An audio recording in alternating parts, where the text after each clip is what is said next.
Pry off the cover using a small flathead screwdriver. Then grab a Phillips head screwdriver to loosen and remove the screw.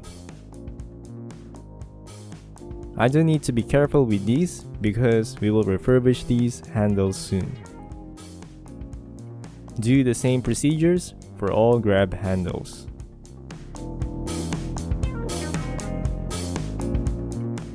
In removing the cover, you can also use a plastic prying tool to prevent any scratches. You can see how dirty the headliner is.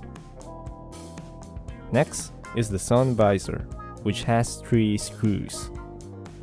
Just be careful when you separate the sun visor from the plastic bracket, since these things could be brittle.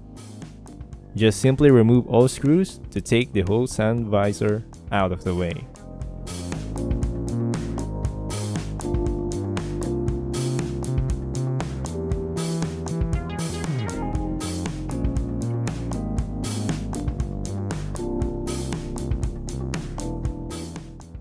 I hope you find this video helpful.